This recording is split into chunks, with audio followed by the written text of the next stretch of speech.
Nos encontramos en una emisión más de La Náusea TV y en esta ocasión continuamos con nuestra serie de análisis sobre los diferentes partidos políticos y continuamos analizando lo que es el partido político de Morena.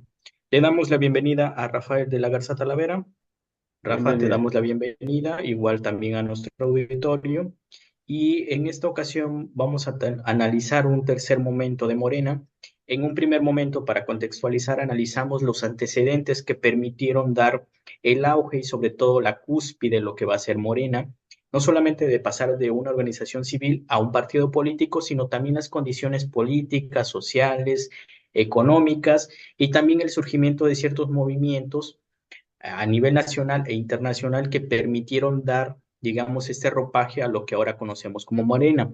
En un segundo momento analizamos también lo que fue el surgimiento ya de esta organización como partido político, sus momentos de fundación, ciertos actores políticos que van a ser claves para entender por qué Morena desde el 2014 y sobre todo en el 2018 va a lograr lo que va a ser la corona, que va a ser a través de este personaje conocido como Andrés Manuel López Obrador,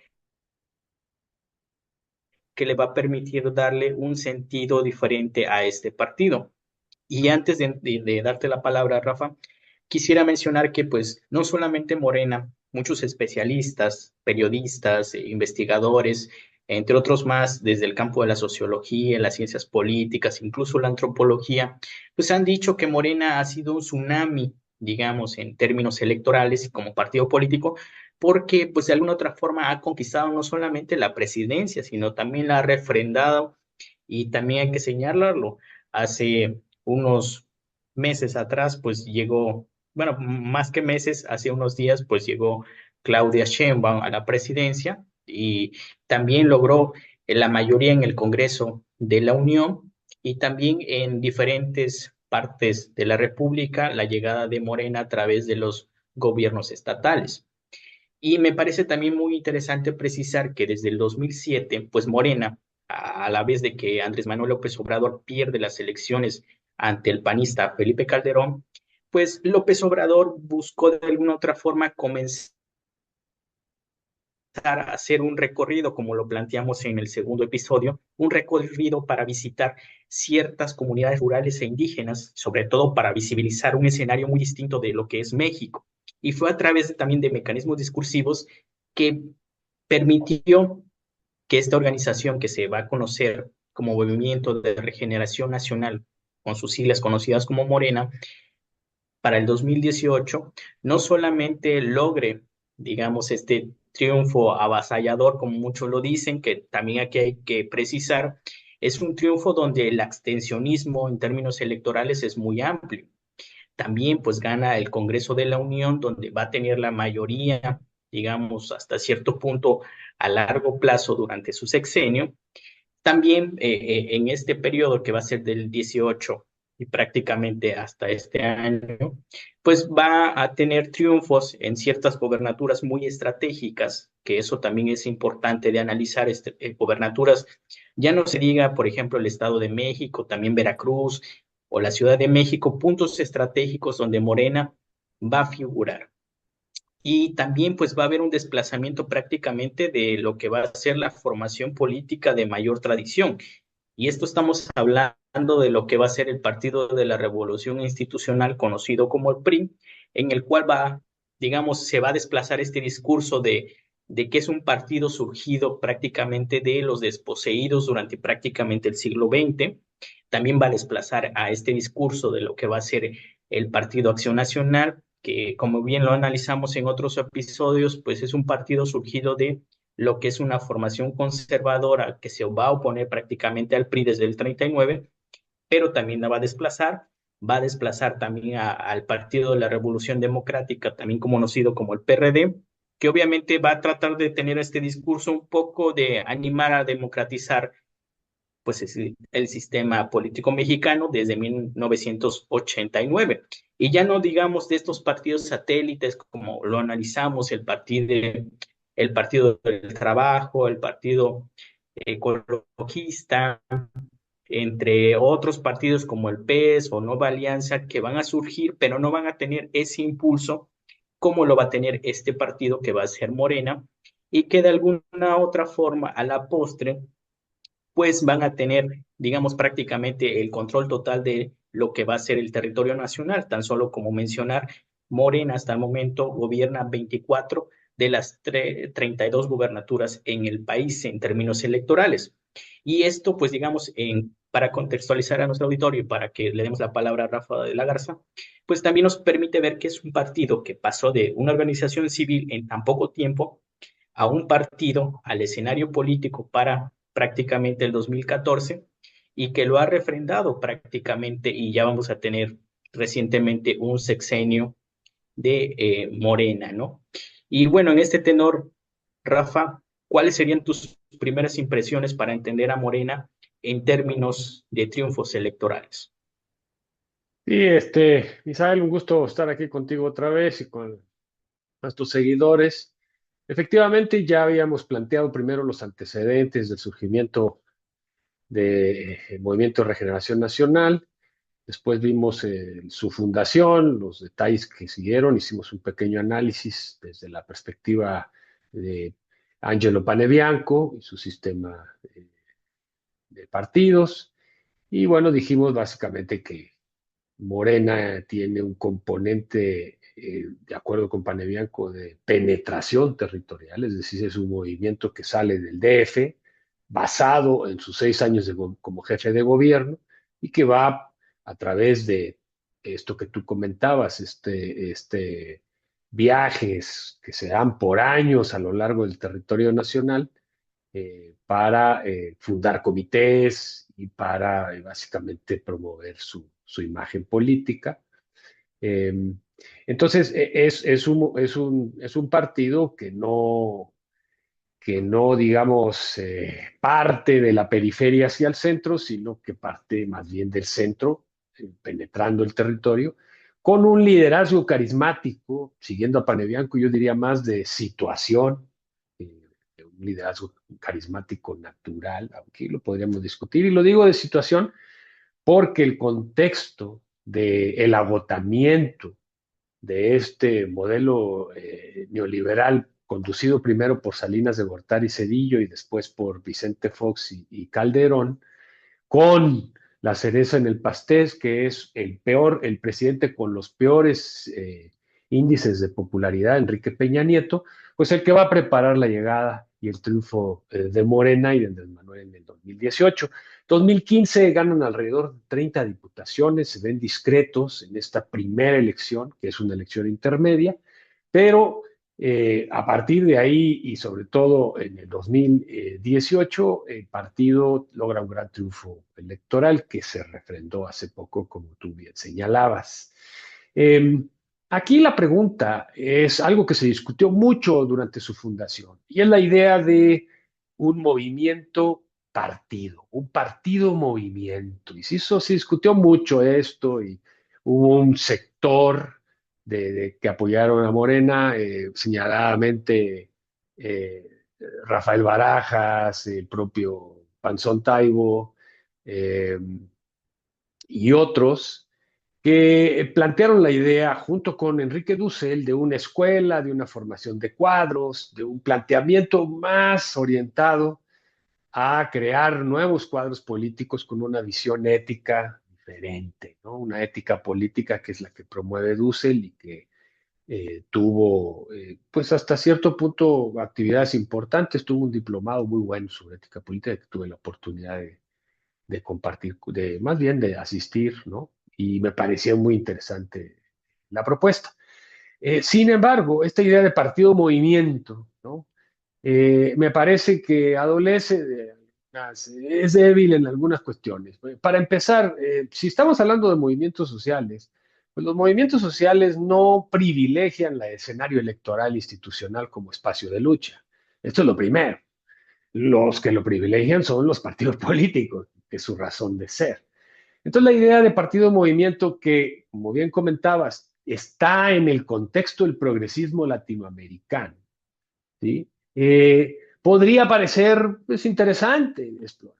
Con el tiempo, sobre todo en estos 6 años de gobierno, pues nos dimos cuenta que en realidad el que lleva la manija del asunto es el partido, no el movimiento.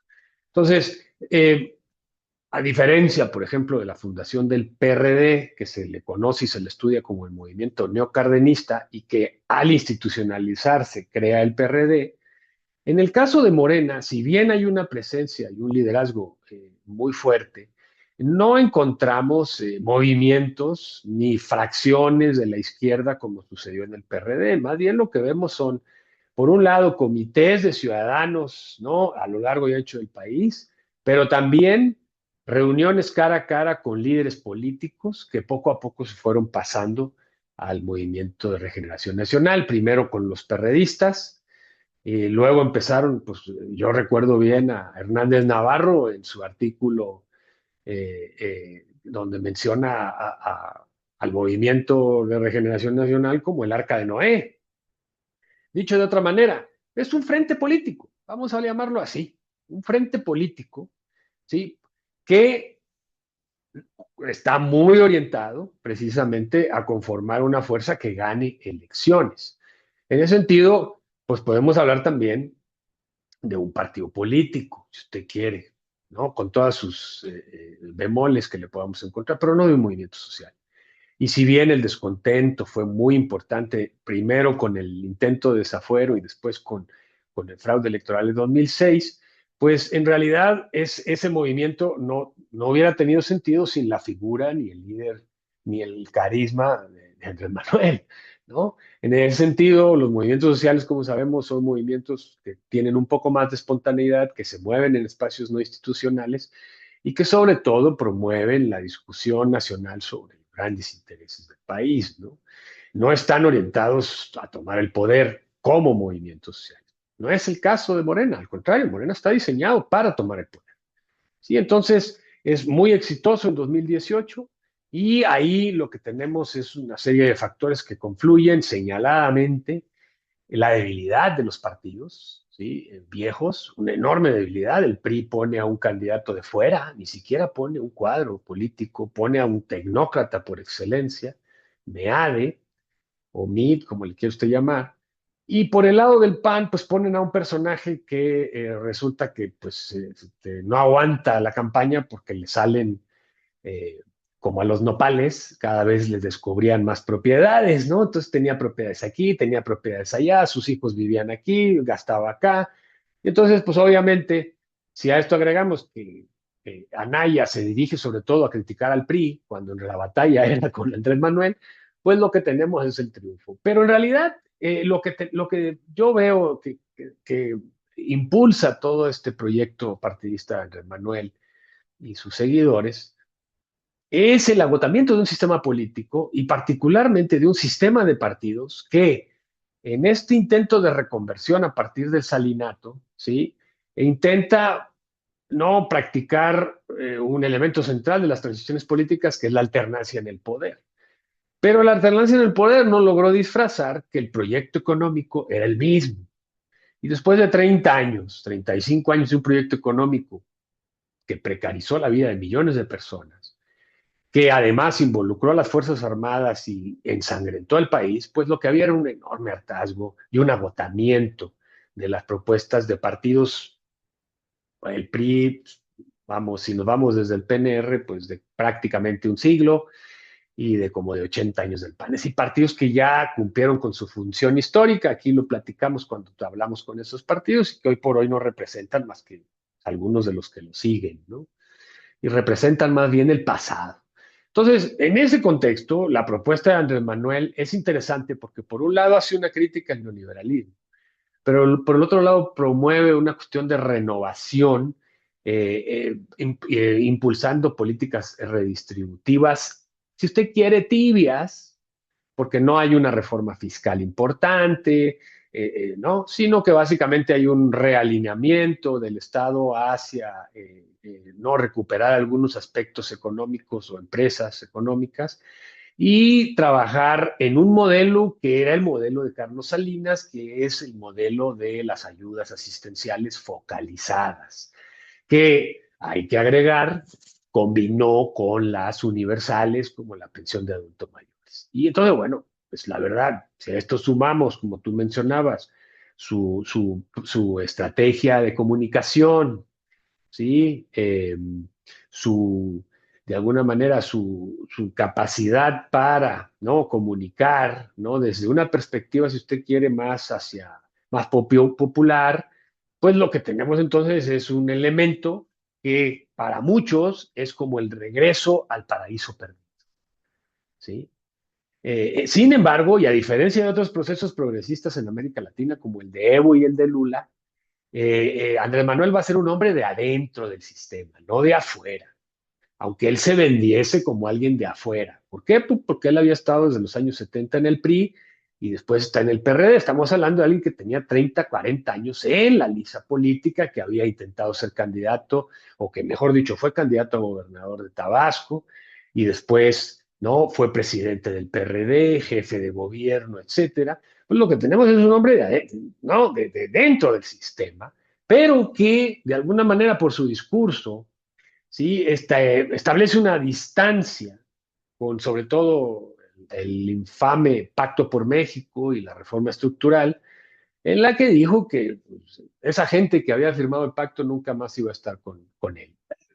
El tiempo, pues usted sabe que acomoda las cosas y hoy pues muchos de esos pues ya están en Morena o en los partidos satélites como el Verde o el PT y por ahí pues se meten, ¿no? Como por la puerta de atrás. Entonces por eso menciono que es un frente. Me da más la impresión de que es un frente, ¿sí? Que trata básicamente de reunir y establecer una alianza. Las alianzas no son internas, alrededor de la figura de Andrés Manuel y con la idea de recuperar ciertos elementos nacionalistas y populares de los gobiernos de la Revolución, del PRI, en sus años previos a la reconversión económica de Salinas.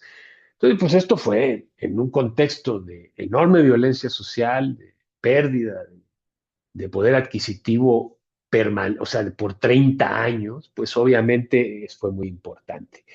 Pero sobre todo creo que el factor más importante es el agotamiento del sistema de partidos y el agotamiento de los partidos que llevaron la batuta por muchos años para abrir paso a otro partido que en realidad no es un partido con bases nuevas, con organizaciones, no, es un partido que en realidad lo que hace es aglutinar a todos esos descontentos, primero de la población con sus viajes, que fueron prácticamente 12 años, desde el 2007 hasta el 2018-17, ¿sí? No paró, a pesar de que pierde de calle con Peña Nieto en el 2012, pero sobre todo también con negociaciones, recordemos las negociaciones con Tatiana Cloutier, hija de un panista ¿no? de pedigrí, perdone usted la palabra, y de una serie de individuos como el propio Bartlett, ¿no? El del error ¿no? El que se le cayó el sistema, etcétera, como para establecer, ¿no?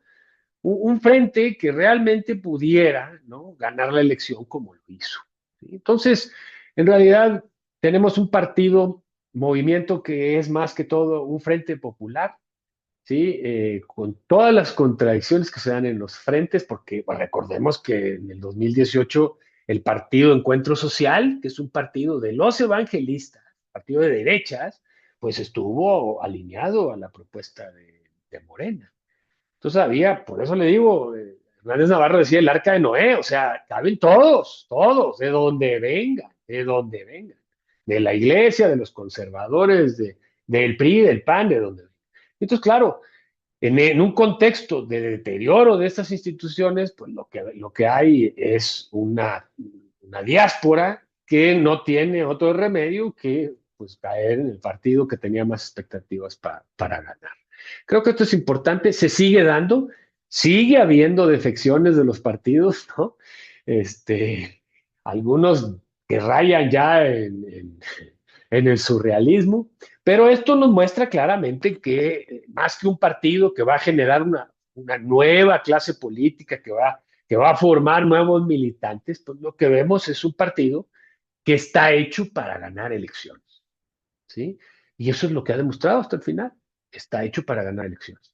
Su proyecto, su programa es muy vago, los compromisos, pues creo que ahora Sheinbaum fueron 100 compromisos, pues imagínese usted, pues 100 compromisos, pues, cabe todo, lo mismo hizo Andrés Manuel. Pues es básicamente recordando al viejo general Calles, ¿no? Cuando dijo, pues, ¿cómo convoco a todos los que apoyaron la revolución? O mejor dicho, que no la apoyaron, pero que ahora están de acuerdo con ella y se quieren subir al barco. Y entonces, pues, se subieron todos los caciques, todos los caudillos, en todo el país que tenían partiditos locales y se conformó el Partido Nacional Revolucionario, que era una coalición de partidos, una federación de partidos. Salvadas las distancias, yo creo que Morena es una federación de liderazgos políticos, de fracciones partidistas, de fracciones de movimientos y organizaciones civiles, ¿no? De iglesias, de empresarios, ¿no? Que básicamente le dieron pues la consistencia, ¿no? A un partido de reciente creación para romperla y para debutar de una manera que, bueno, nadie en su sano juicio hubiera esperado hace 10 años, no diga usted 20, ¿no? ¿Quién daba Sí, algo por Andrés Manuel en 2006, Misael? En 2006, ya no digamos en 2012. ¿Quién decía, no, se va a aferrar, va a seguir, va a ganar?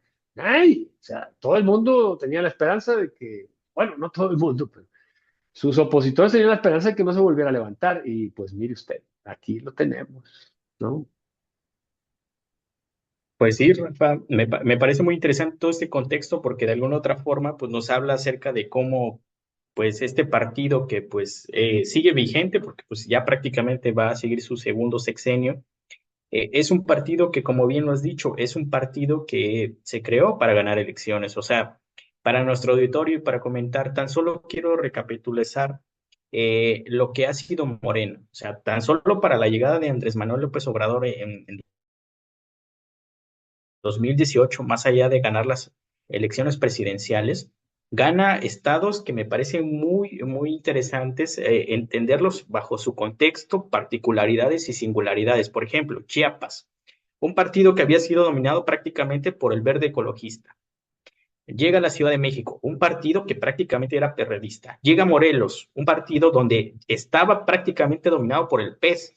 Y hay que recordar también que esta figura de Cuauhtémoc Blanco, un futbolista, imagínense, un futbolista que luego ya todo lo que ha hecho Cuauhtémoc Blanco en el estado prácticamente es destruir a Morelos, ¿no? Tabasco, que era priista, ya ni se diga Veracruz, que también lo gana a través de Cuitlahua García, que por cierto acaba de terminar la gobernatura, también dejando muchas situaciones ahí muy problemáticas. En el caso de Veracruz, que nosotros somos veracruzanos, también eh, sería muy interesante luego aperturar un análisis tan solo en el 2018. Vamos al 2019, gana Baja California, también con muchas particularidades y con mucha problemática. Llega a Puebla con Barbosa, que hay que entender, era el viejo PRI, pero había sido dominado por el PAN, sobre todo porque el exgobernador sufre un accidente, que eso también, por esa razón llega a Puebla, Barbosa. Vámonos al 2021, llega a Baja California también por coalición, por problemática, Baja California Sur, Campeche con esta candidata Sansores, que por cierto hace unos días acaba de nombrar a un candidato del PAN en el cual estaba vinculado a Odebrecht, que también eso hay que precisarlo. Llega Guerrero, también otro estado también muy problemático, ni se diga Michoacán, que también el partido de Morena no quería al candidato que impusieron, llegan a Nayarit, otra situación también muy interesante, Sinaloa, que la gana, ahora que hay una guerra prácticamente entre los cárteles de Sinaloa, entre los Chapitos y los Mayo, que también sería muy interesante No, analizar, perdóname, llega perdóname, Sonora, Tlaxcala, Misael, sí, no, perdóname, nada más Zacatecas. entre paréntesis, Michoacán, que estaban los Cárdenas, que son son su feudo, ¿no? Desde el viejo, desde el general, y además los Calderón, ¿no? Y aún así ganaron, ¿no? Y bueno, me supongo que vas a mencionar también al Estado de México, la joya de la corona, ¿no? Sí, así es, allá voy para continuar digamos, la trayectoria. Y digamos, en el 2000, el último Zacatecas, con los Monreal, imagínense, que Monreal ha figurado en el Congreso, no solamente senadores, diputados, que también Zacatecas se le salió de las manos Llega 2022, Hidalgo, que llega por coalición, que eso es muy interesante. Oaxaca, que también es uno de los estados que ha tenido muchos problemas. Ya ni se diga Quintana Roo, que también llegó con, digamos, con algunas dudas. Tamaulipas, con uno de los estados donde la violencia se ha exacerbado a niveles muy, digamos, amplios. Y como dijiste, llegamos al 2023, gana la corona, digamos, la cúspide del Estado de México, pero llega desplazando al grupo Atlacomulco, pero llega otro grupo, que es el grupo de Texcoco con Delfina. O sea, también hay que, digamos, No, precisar esas particularidades y singularidades, cómo llega Morena a cubrir todo el sí, escenario sí. de En, la en- República. en el Estado de México ya Erubiel ya está incorporado al equipo del nuevo sexenio. Erubiel. Entonces, claro, pues lo que tú estás diciendo refuerza el punto. En realidad lo que tenemos son alianzas de dirigentes, de gente que tiene gente atrás, que tiene bases atrás, y que negocian a partir de qué, pues de candidaturas. Entonces, en los 6 años que gobernó Andrés Manuel, estuvimos escuchando las quejas de muchos militantes que fueron desplazados por estas alianzas, que habían trabajado con Andrés Manuel desde 2006 y 2012, y que a la hora de la repartinga no les tocó a esos aliados porque estaban mejor posicionados en lo que tiene que ver con las encuestas. Entonces, estamos hablando de un partido que está realmente orientado a ganar elecciones. Digo, podemos discutir los métodos, pero si de lo que se trata es de ganar elecciones, la verdad es que con todo lo que tú mencionas, pues se confirma. ¿Qué tiene esto de movimiento? Usted dígame, no tiene nada. En realidad, digo, pues a lo mejor el plantón en Reforma en 2006, no, ve uno las imágenes y uno piensa, pero no, en realidad lo que estamos viendo son alianzas con grupos importantes, con gente que tiene poder económico y poder político, ¿no? Pues recordemos que incluso pues, quisieron aliar con Hank Ron en Tijuana, o sea, imagínense, o sea, cuando Hank Ron, pues es él y después él, pues Hank Ron o sea, los políticos trabajan para él no trabaja para los políticos. Al final se malogró porque obviamente, no, pues yo no sé si fue Hanron o el Morena los que se dieron cuenta que era un matrimonio que iba a generar muchos conflictos. Entonces, yo más bien, más que matrimonio, diría una sociedad de convivencia, ¿no? O sea, digamos algo diferente, ¿no? No porque los matrimonios sean por amor, no necesariamente, pero vamos, una sociedad de convivencia o de connivencia, por decirlo de jugar con las palabras, ¿no? Pero pues sí, es exactamente ese es el punto. Y entonces cuando vemos el éxito, pues es que es muy sencillo. Pues, si usted se alía con los Murat en Oaxaca, pues ya lleva un buen de gane, ¿no cree usted? Si se alía con los Monreal en Zacatecas, ahora, hay que mencionar que hay estados que no le dan el triunfo. Eso sí, Guanajuato, Aguascalientes, que creo que no sé si cambió ahora o no. Eh, Jalisco, pues, Jalisco tampoco pudieron, ni siquiera ahora. Entonces, bueno, no crea usted que es todo, pero es obvio que a nivel regional ganaron votos en el norte cuando el PRD nunca tuvo presencia en el norte, ¿sí? Y, pero en el Bajío no, en el Bajío ha sido prácticamente, si no fuera por Zacatecas y San Luis, que no lo tiene Morena, lo tiene el Partido Verde, que es un partido aliado a Morena, ojo. Querétaro, que bueno, también ahí Querétaro pues es parte de este círculo cristero, ¿no? ¿Para qué no decirlo?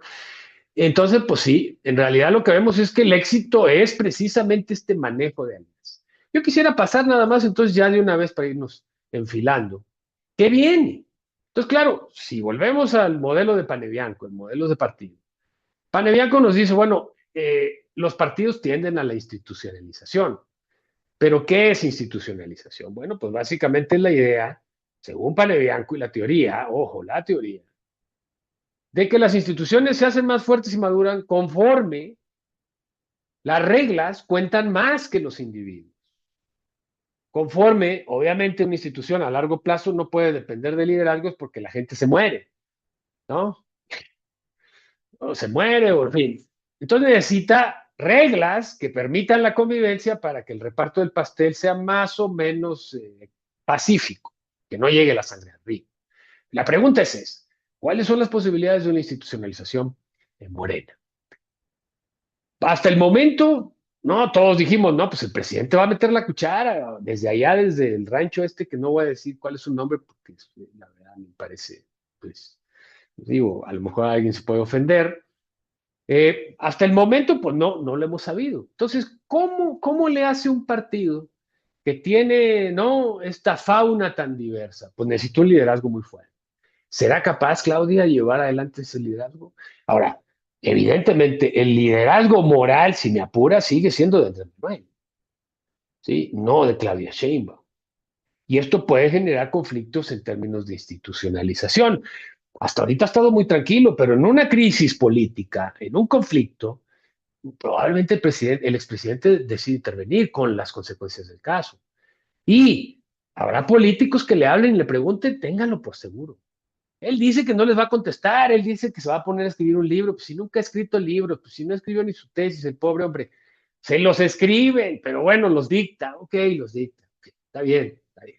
Va a contar sus memorias, me parece muy bien, pero ¿hasta dónde en una crisis al interior de Morena o en una crisis de Estado el liderazgo de Andrés Manuel no sea útil para mantener? Y eso no va a ayudar a la institucionalización. Mientras el Andrés Manuel siga y mientras estos personajes, ¿no? Como tú mencionas, los de Zacatecas, los de sigan llevando la batuta en sus estados, pues no vamos a tener un partido, ¿sí? Que se institucionalice. Vamos a tener más bien un frente popular permanente que se va a sostener en la medida en que gane elecciones. En el momento en que las empiece a perder, la situación puede ser diferente. Tal vez, creo yo, un elemento positivo en esto es la conformación de un nuevo sistema de partidos que sin duda tendrá impacto en el sistema político. Porque y yo creo que esta idea de cambio de régimen pues suena muy bien como propaganda, pero pues en realidad, ya viéndolo bien, cambio de régimen me cuesta trabajo. El sistema sigue girando alrededor del presidente de la República, eso es más que evidente, más aún ahora que los órganos autónomos desaparecen, buena parte de ellos, que recordemos que los órganos autónomos estaban para limitar el poder presidencial, ¿sí? Entonces, y con mayorías absolutas en el Congreso, pues híjoles, complicado que el presidencialismo se debilite, ¿no? Mucho menos porque esté una mujer ahora, ¿no? Eso no tiene nada que ver. Eso. Y hasta donde se ha visto, la presidenta tiene, tiene madera para establecer un liderazgo fuerte. Pero también vemos que los niveles, las negociaciones en los estados, en las cámaras, no necesariamente las controla totalmente la presidenta, como en su momento tampoco lo hizo Andrés Manuel, que dejó hacer en muchas cosas, ¿sí? Entonces, esto es lo que habrá que ver. El partido es muy joven, ya, a diferencia de otros partidos donde ya los enterramos y les rezamos el rosario, pues a Morena no le podemos hacer eso, sino que más bien, pues, un poco inferir por dónde vendrían los conflictos, cuáles son sus debilidades y bueno, pensar que cuando menos en estos próximos 6 años, sí, el éxito electoral, si no está garantizado, está fuerte, se va a mantener, sobre todo porque no surgen nuevas fuerzas políticas partidistas que puedan entrarle al quite y las que están no tienen ni la fuerza, ni los cuadros, ni sobre todo un proyecto alternativo, por muy similar que sea a la propuesta en el poder, ¿no? Entonces, pues eso habrá que seguirlo viendo, Misael, en programas posteriores. Creo que nos queda por ahí el partido Encuentro Social, que perdió registro, y nos queda por ahí también, pues vimos ya al PT, ya vimos a Convergencia, el Verde también ya lo vimos, o no, creo que el Nueva Verde es el que, Alianza. Nueva Alianza, el Verde, que es el partido de las tres mentiras, creo que también lo vimos, lo metimos en la categoría de partidos de empresarios, ¿no? De partidos empresariales, ¿no? Que surgen básicamente para enriquecer a su dirigencia y hacer buenos negocios, con el argumento de ayudar al pueblo, sanear la política y acabar con la corrupción. Entonces, pues estaremos atentos, Misael. Sí, así es, Rafa, y creo que también analizar a Nueva Alianza, que también tuvo un candidato muy interesante, digamos, saliendo del escenario, pero yo nada más para finalizar, me parece que, bueno, respondiendo a la réplica de que necesita Morena una crisis, digamos, al interior. Yo no diría tanto una crisis, ya lo vimos, o sea, tan solo a la hora de elegir el candidato a la sucesión de Andrés Manuel López Obrador, lo que se abrió, la cajita de Pandora, o sea, habremos tan solo Claudia, Marcelo Ebrard, Noroña, incluso Monreal, todo lo que se fraguó tan solo para la hora de decidir a través de una encuesta, se armó, digamos, hasta cierto punto, pues bandos muy notorios y que incluso hay que reconocerlo, incluso tan solo como un dato interesante, Marcelo Ebrard ya tiene su propia organización civil. Obviamente, nadie pensaría o especularía que a lo mejor esa organización civil No, termine no, siendo algún partido no, político. Marcelo Ebrard no tiene el carisma de Andrés Manuel, aunque él lo crea, ¿no? Pero ahí te va una muestra de un poco esto que tú mencionas, que es que ratifican a Ibarra a Piedra, ¿no? Perdona, a la que estaba a la que está la Comisión Nacional de Derechos Humanos, ¿sí? La ratifican en contra de la votación de los diputados, que la dejaron en el lugar 17, ya ni siquiera tenía para competir, ya la habían sacado. De dónde vino la orden para ponerla en primer lugar y mantenerla? ¿De quién?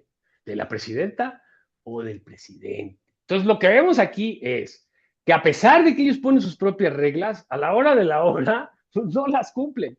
Porque si las hubieran cumplido, la señora Ibarra, perdón, Piedra Ibarra, sí, Piedra Ibarra, no estaría donde está. Simple y sencillamente porque los propios diputados y el propio partido la dejó fuera, la dejó en último lugar, es decir, cuando solamente los tres primeros eran los que iban a quedar en la tele. Y como por arte de magia, del último lugar, ¿no? Se quedó otra vez. Entonces dices, pues ahí, digo, mano tabasqueña, no lo sé, pero esto nos da una muestra clara de que la institucionalización en el partido es una deuda pendiente y pues ahora sí que a menos de que no fallezca el líder epónimo, lo cual sería tremendo para Morena, ¿no? Tremendo, porque es todavía el líder moral, ¿no? Y este tipo de partidos, los frentes necesitan mucho un liderazgo de ese tipo. Podría pasar algo que de alguna manera precipitara los acontecimientos. Pero, mientras tanto, digo, no es porque le decimos la muerte a nadie, pues mientras esté la situación como está, pues lo que vamos a ver es cuestiones que tienen que ver con liderazgos fuertes, que son los que mantienen unidas diversidad de propuestas, ideologías, intereses, etcétera, etcétera. Así es, Rafa. Bueno, pues me parece que pues vamos a tener todavía más serie para estos análisis de los diversos partidos políticos. Y para concluir, pues a decirle a nuestro auditorio que le puedan dar like a este video y que continúen aquí suscribiéndose a nuestro canal y viendo los diferentes episodios de La Náusea TV. Y nos despedimos en esta ocasión. Nos vemos, Rafa, para la siguiente emisión.